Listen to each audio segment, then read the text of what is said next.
Hello guys, welcome to my YouTube channel. This is Ishika और आज हम बायोमोलिक्यूल्स का लेक्चर 5 कवर करने वाले हैं। इस लेक्चर में मैं आपको सिखाऊंगी स्ट्रक्चर ऑफ फ्रक्टोज के बारे में।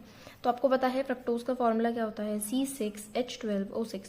जो ग्लूकोज का होता है वही फ्रक्टोज का होता है, लेकिन अंतर क्या आता है कि इसमें क्या होता है, एक कीटोन होता है। क्या होता है, कीटोन। और ग्लूकोज में क्या होता है, हमारा ग्लूको होता है, एल्डिहाइड ग्रुप होता है। अब इसका स्ट्रक्चर देखो, तो स्ट्रक्चर कैसे बनता है, CH2OH, यहाँ पर C डबल बॉन्ड O, 1 2 3, और फिर यहाँ पर CH2OH। अब समझो, OH H H OH H OH, ये क्या है, मेरा फ्रक्टोज का फॉर्मूला। इसका नाम होता है डी नेगेटिव फ्रक्टोज। क्या नाम आएगा, डी नेगेटिव फ्रक्टोज। अब मैंने यहाँ नेगेटिव क्यों लिखा है, नेगेटिव इसलिए लिखा है क्योंकि ये कैसा होता है, मेरा लेवोरोटेटरी। कैसा होता है, लेवोरोटेटरी। लेवोरोटेटरी का मतलब पीपीएल को किधर मूव कराता है, रोटेट कराता है, rotate in left direction. Left direction में इसको घुमा देता है पीपीएल को। तो नेगेटिव मैंने इसलिए लिखा। और डी का मतलब क्या बताया था अभी मैंने आपको नेक्स्ट पिछली वीडियो में, कि ये कैसा होता है, सेकेंड लास्ट कार्बन एक कायरल कार्बन होता है। कैसा कार्बन होता है मेरा, कायरल कार्बन। ये वाला जो कार्बन है ये मेरा कैसा कार्बन है, एक कायरल कार्बन है। कायरल कार्बन का मतलब क्या होता है कि जो चारों ग्रुप बॉन्ड बन रहे हैं कार्बन के साथ वो अलग अलग कंपाउंड के साथ होने चाहिए। ठीक है, तो ये मेरा हो गया फ्रक्टोज का स्ट्रक्चर। अब मैं आपको सिखाती हूँ इसका स्ट्रक्चर आगे बनेगा कैसे। मान लो ये ऑक्सीजन है, ठीक है, ऑक्सीजन पर चार्ज कैसा आता है, पार्शियल नेगेटिव। कार्बन पर कैसा आता है, पार्शियल पॉजिटिव। यहाँ पर अगर मैं ये बॉन्ड तोड़ती हूँ तो H पर पॉजिटिव, O पर निगेटिव। कैसे बनेगा, ये कार्बन इस पर नेगेटिव है तो क्या जाके जुड़ेगा, पॉजिटिव पार्ट। OH लग गया। इस CH2OH को मैं इधर लिखूँ कोई मतलब नहीं है, CH2OH कोई बात नहीं हुई, सेम लिख सकते हैं ऐसे ही। फिर यहाँ पर क्या है हमारा नीचे, CH2OH, इधर OH H H OH H। जैसे भी हमने पीछे बॉन्डिंग पढ़ी थी कि इस ऑक्सीजन की बॉन्डिंग इसके साथ भी होगी और इसके साथ भी होगी, तो हम इसको कैसे जोड़ देंगे, ऐसे जोड़ देंगे। अब नंबर ऑफ कार्बन देखो, ये कौन सा कार्बन है मेरा, first carbon, second carbon, third carbon, fourth carbon, fifth carbon, six carbon. तो बॉन्डिंग किस किस के बीच में हुई है, सेकेंड और फिफ्थ कार्बन के बीच में। अब मैंने तुम्हें अल्फा फॉर्म और बीटा फॉर्म पढ़ाई थी। तो अल्फा फॉर्म का मतलब क्या होता है कि OH कौन सी साइड होना चाहिए, OH कौन सी साइड होना चाहिए मेरा, राइट साइड। तो ये कौन सी फॉर्म हो गई मेरी, alpha form, alpha D negative fructose. क्या बन गया मेरा ये, alpha D negative fructose. Alpha क्यों, क्योंकि OH मेरा राइट साइड पर है। अब एज इट इज इसकी बीटा फॉर्म पढ़ो। बीटा फॉर्म क्या होगा, ये कार्बन, अगर मैं इस OH को लेफ्ट साइड लिख दूँ तो मैंने इस OH को लिख दिया मैंने लेफ्ट साइड, ठीक है। और इधर आ गया मेरा CH2OH, बाकी एज इट इज लिख दो। यहाँ पर CH2OH OH H H OH H, और यहाँ पर मेरी हो गई बॉन्डिंग।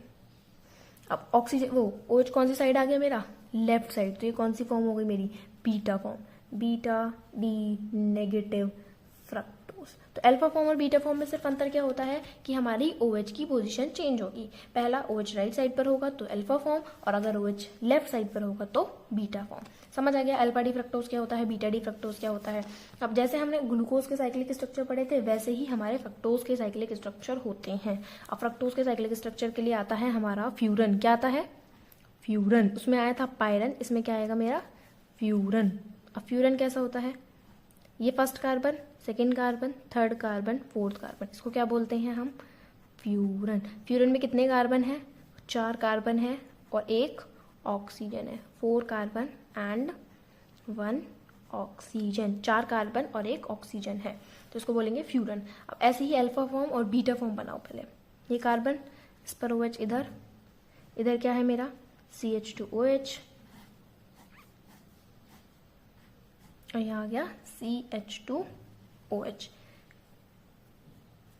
इधर OH H H OH H, और यहाँ पर ये बन गई बॉन्डिंग, ये वाला बॉन्ड कर लेते हैं, ठीक है।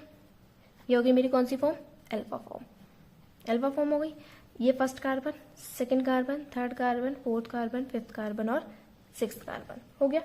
अब इसका मुझे बनाना है फ्यूरन फॉर्म।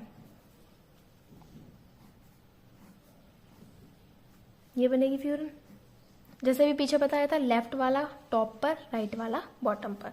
तो यहाँ पर लेफ्ट पे क्या है CH2H, CH2H ऊपर, राइट में क्या है OH, तो OH नीचे, यहाँ पर OH ऊपर, H नीचे, यहाँ पर H ऊपर, OH नीचे। अब सेम एज इट इज यहाँ आ गया, CH2H बड़ा ग्रुप है तो इसलिए इसको हम क्या लिखेंगे, ऊपर लिखेंगे, और H हमारा नीचे आएगा। अब नंबर ऑफ कार्बन एटम गिनो, first carbon, second carbon, third carbon, fourth carbon, fifth carbon और सिक्स कार्बन। 6 के 6 कार्बन है।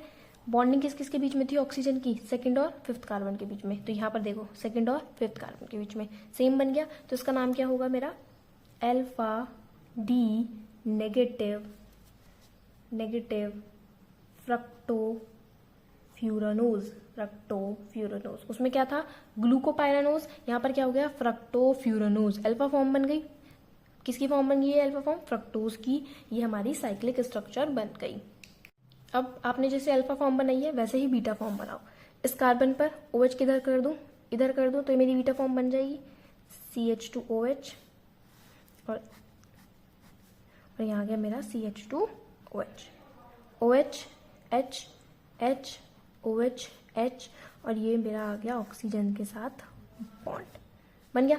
First carbon, second carbon, third carbon, fourth carbon, fifth carbon और सिक्स कार्बन। अब इसकी मुझे क्या बनानी है, साइक्लिक स्ट्रक्चर। तो साइक्लिक स्ट्रक्चर में क्या बनेगा मेरा, फ्यूरन बनेगा, क्योंकि फ्रक्टोज है, बन गया फ्यूरन। अब इस पे लेफ्ट वाला ऊपर, राइट वाला नीचे। तो यहाँ पर लेफ्ट में OH है तो OH ऊपर, और यहाँ पर CH2OH, फिर OH ऊपर, H नीचे, यहाँ पर H ऊपर, OH नीचे, फिर यहाँ पर CH2OH ऊपर और H नीचे। अब नंबर ऑफ कार्बन गिनो, 1 2 3 4 5 6। बॉन्डिंग किस किस के बीच में, ऑक्सीजन की सेकंड और फिफ्थ के बीच में है। तो ये मेरी कौन सी फॉर्म थी, बीटा डी नेगेटिव फ्रक्टोज, और ये क्या होगी मेरी, बीटा डी नेगेटिव फ्रक्टोफ्यूरानोज। समझ आ गया। ये थी मेरी साइक्लिक स्ट्रक्चर किसकी, फ्रक्टोज की। अल्फा फॉर्म क्या होती है, बीटा फॉर्म क्या होती है, सेम एज इट इज जैसे ग्लूकोज में थी वैसे ही हमारी फ्रक्टोज में होती है। अब फ्रक्टोज में और पायरन में और फ्यूरन में अंतर क्या होता है कि पायरन में 5 कार्बन होते हैं, फ्यूरन में यहाँ कितने कार्बन होते हैं, 4 कार्बन होते हैं। दोनों में ही ऑक्सीजन होता है। फ्रक्टोज के लिए क्या बनता है, फ्यूरन बनता है, ग्लूकोज के लिए क्या बनता है, पायरन बनता है। तो आज की वीडियो में इतना ही, बाकी हम नेक्स्ट वीडियो में कवर करेंगे। Thanks for watching.